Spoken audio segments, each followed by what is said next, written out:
The central limit theorem tells us that regardless of what the population distribution looked like, whether it's a normal curve or something bimodal or something skewed or something really, really weird looking, no matter what that population distribution looked like, if I were to repeatedly sample from that population and record the mean of the values in my sample, those means would follow a normal distribution centered at the mean of the original population, with variance equal to the variance in the original population divided by n.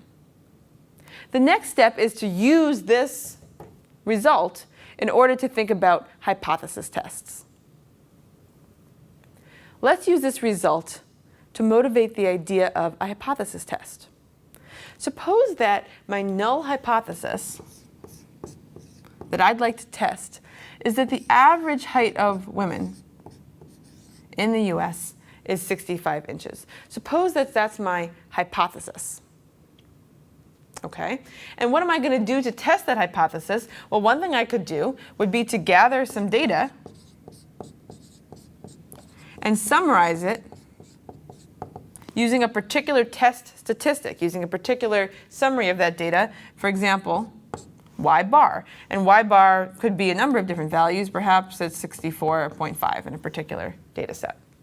And so the question I want to ask is whether this particular sample mean, this particular value of the test statistic that I observed, is consistent with an assumption that the population mean is actually equal to 65. In other words, if the mean is 65, do we think that a value of 64.5 would likely occur just by chance, or does the fact that this number is not equal to 65 indicate that this hypothesis is definitely worth ruling out? How are we going to answer that question? Well, look, we've got a reference distribution.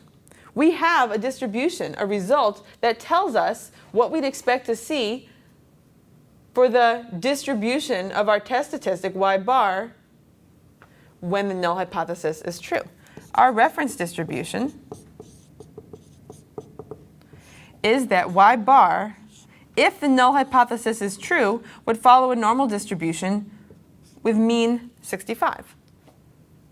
Okay? What about the variance? As a place to start, we're going to assume that the variance is known. This is a ridiculous assumption. Why would we know the variance? But that's where we're going to start. And then we'll talk about what to do when, as is always the case, almost always the case, you don't know the variance. But assume that we know the variance and that someone told us it was equal to 4. Okay? And we do know the sample size because we have the data set and we used it to calculate this sample mean. Okay, so if I'm interested in doing a hypothesis test to see whether I can rule out the null hypothesis that the population mean is equal to 65, I have a test statistic, and now I have a reference distribution for that test statistic because regardless of what the initial population distribution looked like, I don't have to make any assumptions about that distribution. I know that this reference distribution should be about right. Y bar should approximately follow a normal distribution. And that's all I need. If I then want to get a p-value, I can draw a picture of my normal distribution. It's centered at 65. Okay.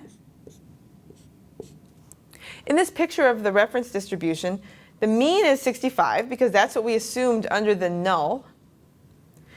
And the variance of this reference distribution is 4 over 100, which means that the standard deviation is 2 over 10, which is 0.2. So that tells us that one standard deviation away from the mean is 65.2, and 2 standard deviations away from the mean is 65.4. And the 2 standard deviations below the mean is 65 minus 0.4, which is 64.6. Okay. All right. And what did we actually observe? The value we actually observed was 64.5. It was over here. So the p-value, the one-sided p-value, would be the probability that this normal distribution would lead to a test statistic less than or equal to 64.5. And in this case, because we know that 95% of the time a normal curve would fall within 2 standard deviations, because 64.5 is below that cutoff, we can see that the p-value would be less than 0.05.